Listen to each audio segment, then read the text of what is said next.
Hello. Okay, so back with another video.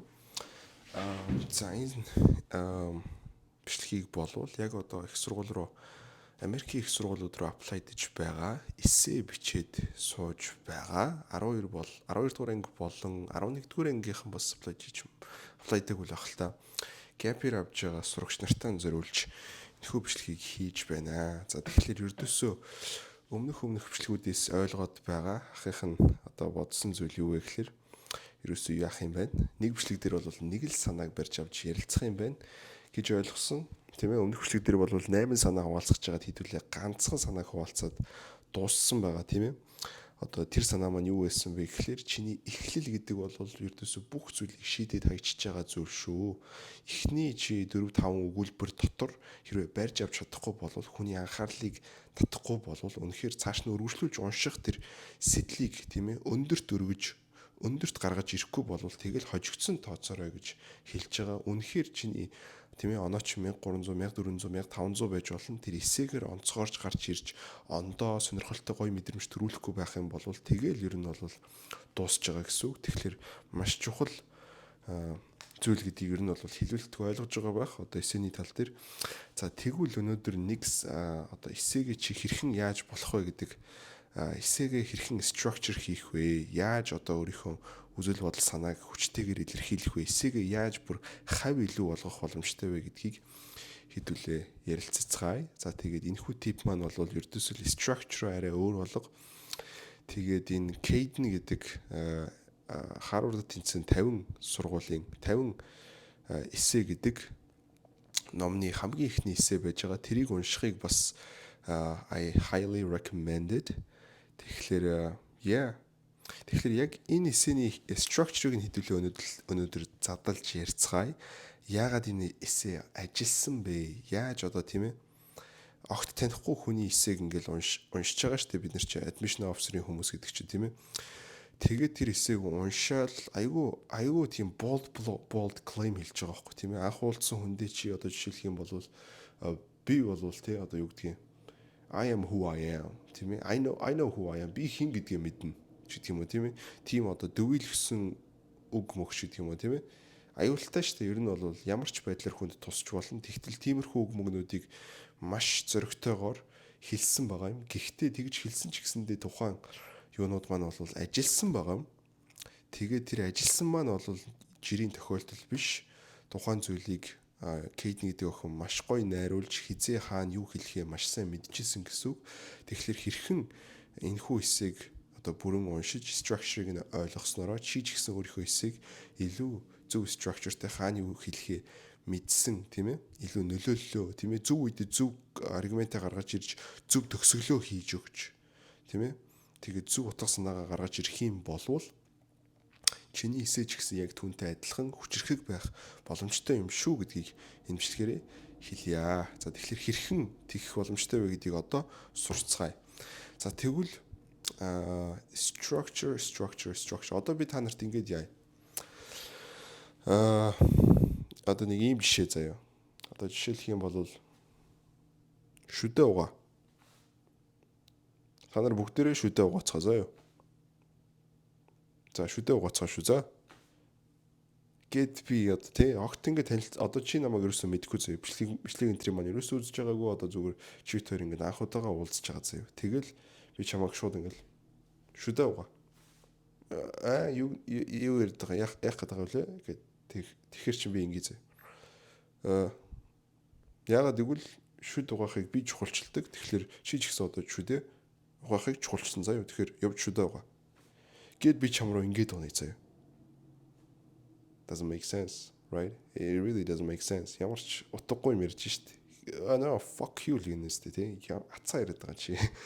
Хинт тушаагаад байгаа. Гин штт тий. Тэгвэл арай өөрөөр би хэлсэн байлаа гэж бод тий. Ах нь одоо за ах нь ингээд яадаг байлаа. Ерөөсөө шүдэ угаадаг хөөхт байсан. Ерөөсөө шүдэ угаах гэж аягүй их зовоодаг байсан. Тэгээд нэг удаа би яг санддаг юм аа. Манай том ах ингээд намайг юун дээрээс ягаад жижиг өрөөнөөс дуудаад тэгээд шүдэ угаа гэд ингээд загинж ийсэн. Тэг одоо чи ингэ шүдэ байхгүй яваад нэг жамрын мэд чи шүдэ байгаа гэд. Тэгээ тухайн үедээ бол надад айгүй таалагддаггүй, айгүй уур хурж исэн. Ерөөс би шүдэ угаадаг шүү дээ. Тэгсэн чи яагаад намайг ингэ шүдэ угаалах гээд байгаа юм гэ те. Гэтэ мэдээж ах чинь ингээд үг хэлж байгаа болохоор угаажлаа юм л та. Тэгтээ одоо ингэ сүүлийн үед юуг ойлгож байгаа вэ гэхээр сүүлийн үед жоох Америкт ирснээс хойш би юуг ойлгож байгаа вэ гэхээр шүдэ угаах хэрэгтэй байна гэдгийг ойлгож байгаа. Нэгт чиний гоо зүй талаас нь чамд хэрэгтэй. Хоёрт чиний амны эрүүл ахуй чинь сайн байж иж, ходоод чинь сайн байна. Тэгээ ходоод чинь сайн байж иж тийм ээ. Бүхэл эд эрхтэн оюун санаа бие хаа чинь эрүүл сарвал тийм айтаахан явнаа гэсэн үг шүү дээ тийм ээ. Ажил хэрэг чинь хүртэл амжилттай сайхан явах бүх зүйл зүгээр амаагахаас эхэлж байгаа юм. Тэгэхээр явж амааваа. Ялгааг нь харав. Хаана хизээ ямар байдлаар их хүнд юмыг хэлэх гэдэг ийм том ялгаатай зүйл байдаг. Ийм том ялгаатай зүйл байдаг. Шүдэ угаа. Гэд гарч ирээд одоо тэгэхээр байна штэ. Ингэж хэлнэ гэсэн үг байхгүй. Үндсэн одоо бичиж байгаа эссе маань эхлээд чи өөрийгөө танилцуулнаа. Тухайн ярьж байгаа хүнтэйгээ юг бий болгоно. Одоо тухайн ярьж байгаа хүнтэйгээ итгэлцлийг бий болгоно. За энэ хүн тэг худлаа шаахгүй байх шүү гэдэг тэр мэдрэмжийг авах ёстой байхгүй уншиж байгаа хүн чинь тийм ээ. Тэгээд чамтай ингээд танилцсан шүү дээ. За энэ хүүхэд ингэсэн юм байна. Ийм зүйлээр явж туулсан юм байна. Ийм зүйл тохиолдож исэн юм байна. Одоо бас иймэрхүү зүйл харж зорддог юм шиг байна гэд тийм ээ. Тэгээд ердөөсөө энэ бас ойлгох хэрэгтэй хамгийн чухал санаануудын нэг гэх юм бол ердөөсөө бичиж байгаа зүйлээс чинь биш тийм ээ. Чи яг хэлж байгаа үгээрээ тэр юуг яаж байгаа гэж бодож гинөө. Чи яг хэлж байгаа үгээрээ тэр хүнийг ятхан үнэмшүүлж байгаа гэж бодож гинөө. Үгүй. Аль хэзээ чи ямар түүх сонгож авсан, яаж бичиж байгаа, ямар үгийн сонголт ашиглаж байгаа тэр болгоноороо аль хэзээ дүр төрхөө ингээ бий болгоцсон гэсэн үг. Тэгэхээр тэр юунд бас тийм их яах шаардлагагүй байгаа юм. Одоо мэдээж чухал л даа гэхдээ чиний сонгож байгаа үг чинь маш чухал л даа. Гэхдээ цаагаараа бидний бас ойлгох ёстой зүйл юу вэ гэхээр юу юм бэ шүү. Одоо наад эссе гэдэг зүйл чинь нэлээ холистик зүйл юм бэ шүү. Энэ хүний хайгаад байгаа зүйл гэх юм бол тийм ээ мундаг бичдэг хүнийг хайгаагүй байхгүй. Хэнийг хайж байгаа вэ гэхээр ондоо тийм ээ тэр individual хүнийг хайгаад байгаа байхгүй. Арай өөр хүнийг тийм ээ өөрийн гэсэн түүхтэй, өөрийн гэсэн дуу хоолойтой, өөрийгөө таньсан, өөрөөрөө байдаг тэр хүнийг хайгаад байгаа гэсэн үг. Окей. За тэгэхээр биш үү? Та нарын хийж чадах хамгийн гайхамшигтай зүйл юу вэ гэхээр зүгээр би энэ бичлэгэн дээр зүгээр шууд хэлээд өгчээ. Энэ бол Кейдний эсэйг уншаад би шууд мэдэрсэн хамгийн сайн ойлгосон та нарын ч гэсэн шууд хуулбарлаж болох маш гоё structure. Тэр нь юу вэ гэхээр эхлээд өөрийнхөө түүхэр эхэл. Ингэсэн гэд. За тэгээд нэг эсэй чинь нэг 400 500 гөрөө төхөд эхлэнгүүт наад түүхий чинь утга санаа нь юу байваа гэдгийг багцлсан ерөнхий хүчтэй том аргументыг гаргаж өгч хэлж өг. Одоо жишээлх юм бол одоо яалаа штэ. Жишээлх юм бол сая одоо ахыхын үед бол шүдэ угаа гэдэг түүхээ хэлж өглөө штэ. Би Америкт ирснээс хойш ингээд тийм ээ шүдний энэ цагаан өнгөтэй байгаа байдал тийм ээ амнаасаа өмгөх өнөртөлөхгүй байгаа тэр зүйл чинь бол их чухал зүйл юм аа. Тэгээд энэс чиний амжилт ердөөсөө ийм их зүйл яадаг юм байна. Тийм учраас амьдралд бид нар байна штэ. Жижиг гэлтгүү тийм ээ зөвхөн том зүйлээс биш, том зүйлээс амьдралаа өөрчлөх тэр зүйлийг хайх биш бид нар амьдралд жижиг зүйлээс яах хэрэгтэй юм байна шүү. Энэ хараа. Одоо би зөвхөн тэр шүд угаах гэдэг жижигхэн зүйлийг барьж аваад маш том клейм хэлж байгаа байхгүй. Асар том аргумент гаргаад ирж байгаа гэсэн үг. Асар том дураараа юм хэлж байгаа байхгүй. Гэхдээ би тэр дураараа байх эрхийг олж авсан. Ягаад гэвэл би өөрийнхөө түүхийг хуваалцсан, хаанаас гарч ирж байгаа вэ гэдгээ бас хуваалцсан. Ягаад надад ийм бодол санаа байгаа юм бэ гэдгээ би бас хуваалцсан. Тэгээд эндээс бид нар ямар санааг ойлгож болох вэ гэхээр амьдралд бид нар тийм ээ амжилтыг бид нэр том зүйлээс хайх хэрэггүй маа. Амжилтыг бид нэр шүдэ угаахаас эхлүүлж болох юм аа гэд. Ингээд тараа 500 болон 600 дугаар үгний тэр хавьд бид нар юу хэлэн заяа. Өөрийнхөө түүхнээс ингэж барьж авсан гой хүчтэй панча хэлнэ гэсэн үг заяа. Панча хэлнэ. Тэгээд одоо тэр чинь ягаад тэр үед тэр хэсэг дээр оруулж ирж байгаа вэ гэхлээр чи аль хэзээ тийм ээ эсэнийхээ тэр ихэнх хэсэгт хинбэ гэдгээ таниулсан тухайн уншигчтайгаа тэр connection буюу тийм ээ холбогдлыг бий болгочихсон. Тэгээд одоо чи тэр санааг хэлэхэд тухайн хүнд маш гоё тусна. Хөөх нэрээ тийм биш. Одоо би та нарт саяны одоо амаауга гэдэг төвхөр л шууд холбогдоод айгүй том гоё аргумент хэлэхэд та нарт хүрч байгаа юм шүү дээ. Нэрэл бид нэр амьдралд амжилтыг том зүйлээс биш ердөөс амаа угаах гэдэг жижигхэн зүйлээс л эхлэх хэрэгтэй биш үү гэл хэлж байгаа гэсэн үг. Тэгэхээр биш дээ. Тэгэхээр заяа. Тэгэхээр ингэн гэсэн үг заяа. Би та нарт зүгээр бүр хэний ч хэлж өгдөггүй зүйлийг хэлж өгч байгаадаа бүр баярлалаа гэх юм. За anyways. Тэгэхээр биш дээ. 500 дугаар 500-аас даваад эхлэлтэй төгсгөл хэв руугаа тэр аргументыг гоё тай хийж өгөөд бүх юмнуудаа ингээд базаж өгөөд чиний тэр жижигхэн түүхээс тийм ээ маш том клейм юу байж болох вэ гэдгийг бодно гэсэн үг. Одоо чи жишээлх юм бол 10 жилийн хүүхэд одоо ямар ч юу байсан гэдгийг те. За зүгээр гэр хороолт өссөн хүүхэд байлаа гэж бодъё тийм ээ. Тэгээд гэр хороолт өссөн хүүхэд ингээл өвлжөнгөө ус зөөгөөл төлөө мод ягаал тийм ээ. Тэгээд чи тэр жижигхэн тийм ээ тэр цаг хугацааг даван туулсан тэр үеэ хуваалцчихлаа гэж бодъё. Тэгээд магадгүй би эндээс юу ойлгосон бэ гэхлээр ингэж одоо гэр хороолт амьдарч ус зөөснөрөө би юуг ойлгосон бэ гэхлээр энэ надад харин ч намайг хатуужуулж хүний үзээгүйг үзүүлж тийм ээ юмыг даах ийм чадвартай болгосон. Тэгэхээр хүнийг бас яаж болдоггүй юм бэ шүү.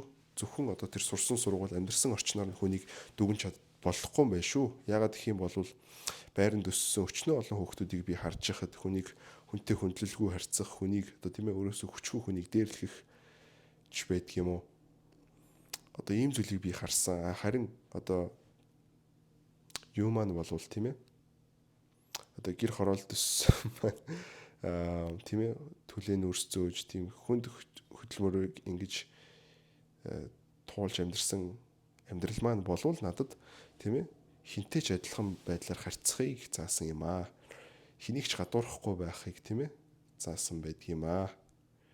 Гээл ч 500 үгний тэр тийм ээ 650 хүүхдээсийнхээ 500 дугаар хэсэг дээр нь ингээд гоё ингээ базаад өгөх юм бол тэр хүн бүр ямар айхтар мундаг хардаг хөвгтөл гэж бодох байхгүй.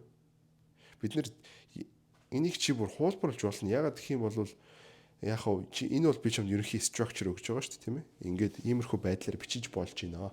Амжилттай эсэ гэдэг зүйл болвол түүх хэлж байна. Түүхээсээ барьж авж байгаа, ерөнхий ойлгож харж байгаа, ерөнхий тэр одоо тийм ээ амьдралд апплайд хийж байгаа маш том клеймийг бид нэр хэлэх эрх чөлөөг түүхээ илэрхийлснээрээ гаргаж ирж байна. Тэгээ хамгийн сүүлийн магадгүй 1-2 үйлдвэрч юу байх ёстой вэ гэхээр чиний эхэнд нөгөө хэлсэн түүх чинь түүхээсээ ингээ бариад авсан юм чинь байх ёстой гэсэн. Одоо жишээлбэл хүтэн өвөл байлаа. Тэгээд хүтэн өвлөөр за би боли одоо яг шууд on the spot юм бодох гэхлээр орж ирэхгүй байна. Тэгэхээр би зүгээр энэ санааг би ханаас авсан бэ гэдгийг та нартай хуваалцъя. Энэ санааг би Стэнфорд тэнцсэн хин гэдэг хүүхэд байгаа юм. Хин блэ? Нөгөө нэг солонгос хүүхэд байгаа байхгүй юу? Солонгос хүүхдийн эсээгээ би I read my personal essay гэдэг тэр бичлэгийг та нар үзэх юм бол тэрийг нь би яач өдөө энэ бичлэгний доор та нарт тавиад өгье. Тэгээд мань хүү юу гэж хэлж байгаа вэ гэхээр эсээ нь бол ингэж хэлж байгаа байхгүй юу? Хэрвээ би хизээч төрөөгүй байсан бол ээжээ та баярлах байсан уу гэж би тийм ээ нулимс дүүрэнүүдтэй ээжээсээ асуулаа гэд хэлж байгаа байхгүй. Йоо аль хизээний зүгээр ингэж зүгээр аль хизээний чамайг бариад авч байгаа шүү дээ би тий. Тэгээд өөрөө уншиж өгж байгаа тэр бичлэг нэг байгаа заа. Тэрийг та нар үзээрэй. Одоо эссе бичиж байгаа хүмүүс үзээрэй. Please. Okay. Тэгээд явсаар агаад яг тэр эссенийхээ төгсгөлд айгүй гоё тай хийж өгч байгаа. Юу гэж хэлж байгаа вэ гэхээр тийм ээ ээж маань бол ингээд Солонгос руу буцаад явсан. Тэгэхэд бол би тийм ээ үнэрийг нь ээжигээ хэдий би ингээд айгүй их тэр шаадаг байсан. Дахир дутуу ээжтэй байхдаа би ингээд fuck айгүй их тэр шаадаг байсан. Одоо байхгүй болохыг нь хүсдэг байсан. Тэгээд ээж маань яг ингээд Солонгос руу явчаад ингээд ирэх хооронд бол би өчнөө ээжигээ их сансан. Тэгээд эргээд ирэхэд нь би бол тийм ээ амьдралын гоо үсгэлэн гэдэг миний тэр хүсэж байгаа зүйл гэдэг бол үнэхээр яг үнэндээ бол дэргэд минь байдгийн байна гэдгийг би ойлгосон. Яг хөө би ерөнхийдөө багслаад хэлж байгаа. Яг бол ингэж яриаггүй л дээ. Яг хөө багслаад хэлж байгаа шүү за. Тэгээд тэрийг бол би ингээ ойлгосон. Тэгээд энэ удаад би ээжээсээ сүүлчийн хоёр өгүүлбэр нь ингэж хэлж байгаа шүү за. Ингэж хэлж байгаа. Энэ бол үнэхээр гоё хэлж байгаа байхгүй. Кейтний эссе бас үнэхээр гоё заяа. Хамгийн сүүлчийн эссе нь юу гэж хэлж байгаа вэ гэхээр ингэж хэлж байгаа. Fuck. Юу лээ? Писта. Ингэж хэлж байгаа байхгүй.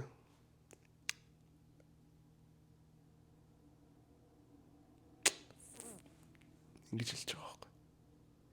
Ээжтэйгээ ингээ орон дээр хөвтөд энэ удаад би дахиад асуулаа. Ээжээ та намайг төрөөгүй байсан бол баярлах байсан уу? Гэд асууж байгаа байхгүй. Гэхдээ энэ удаад бид хоёр нулимс биш инээд солилцсон гэж хэлж байгаа. Энэ удаад бид хоёр нулимс биш инээд солилцсон. Эсээ нь яг үж хэлсэн яг тэрүүгээрээ төгсгöd. Тэгвэл энэ хооронд ямар их хөгжил явагдсан байна. Тухайн хүүхдийн дотоод өсөлт тийм ээ. Яаж өссөн байна? Юуг ойлгосон байна тийм ээ. Гэх мэтлэн өчнөө юм харуулчихж байгаа байхгүй. Энэ бол зүгээр тансаг хачин гоё эсээ байсан. Би зүгээр сэрэл YouTube хараад үзэл тэнцэхгүйгээд яахав дээ гэж бодож байгаа байхгүй. Мэдээж статсууд нь тулцсан л хүүхдээсэн л да. Одоо SAT 1500 TOEFL-ыг нь мэдэхгүй. Гэтэ AP-ийн классууд айгүй их авч ирсэн. GPA нь 3.9 мөсчлөө тийм ээ. Эннийхээ хажуугаар одоо юуг бүгдээрээ ерөөсөө мартаж болохгүй. Юу вэ гэхээр биш үү? Юу вэ гэхээр яахгүй юм биш шүү гэдгийг одоо мундаг эсэ чамайг аврахгүй. Хэрвээ оноонууд ч маш таарахын байх юм бол тэр чиний характерын тухай юу хэлэх вэ гэхээр энэ хүүхд залхуу юм байна өө. Энэ хүүхд хичээл хийдэггүй юм байна өө. Тийм ээ? Үнэхээр тэрийг зөвтгөх хэмжээний мундаг эсэл гаргаж ирэхгүй байх юм бол ер нь бол таарах оноо гэдэг үнэхээр таарах харагдана. Яг үнийг хэлэхэд. Тухайн ялангуяа чи топ сургууль руу аплайдж байгаа бол оноо гэдэг бол зүгээр хамгийн наад захын стандарт гэсэн үг. 1500 давуулна AP классуудыг хэрвээ сургуульч нь өгж байгаа бол тэднийг бас аавна гэсэн үг нэгдүгээрт. За дээрэс нь нэмээд яаж байгаа. SAT-ийн юунууд гэж байгаа шүү дээ. Юу лээ? Нөгөө нэг онцгойлсон шалгалтууд гэж байдаг шүү дээ. SAT Math, SAT Literature, SAT History тийм ээ тэр болгонуудыг аавна гэсэн үг. Эдгээр бол асуулт биш. Өөрийгөө чи байдаг хэмжээгээр л онцгойлуулах хэрэгтэй. Тэгээд тэрэн дээр одоо тэр background нь байлаа гэхэд одоо бид нэмээд яг тухай ярилцах байхгүй. Одоо бид мундаг эссе нэмээд тэрэн дээр час хийж өгөөд тэгэл goodbye. За тэгэхээр өнөөдөр бүгдээрээ юуны тухай ярилцлаа. Ягаад structureтэй бичих хэрэгтэй вэ? Тэгээд яг ямар structure-ыг та нар try out хийж болох вэ? Зүгээр still this you have 1 month left. Still this okay.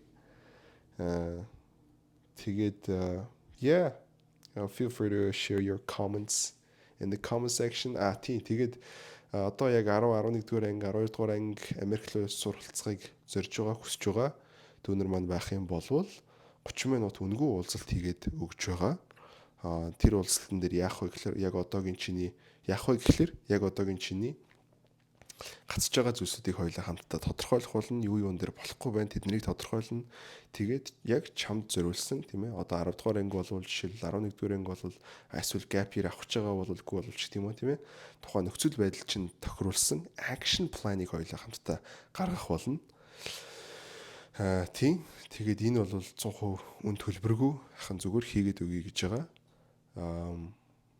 Тэгээд тэрнээс цаашаага үргэлжлүүлээд хэрвээ чи надтай хамтарч ажиллая гэх юм бол мэдээж 1 сар болон 3 сарын менторшип хөтөлбөр байгаа. Тэрэн дээр бол бүр гүнзгийрүүлж, бүр яг чамтай тийм ээ 3 хоног тутамд хоёлаа уулзаж чамайг accountability coach-эр чинь ажиллаж тийм ээ одоо хахан сүүлчийн жилүүдэд сурсан мэдсэн одоо бүхэл зүйлээрээ чамайг тэтгэнэ гэсэн үг. Тэгээд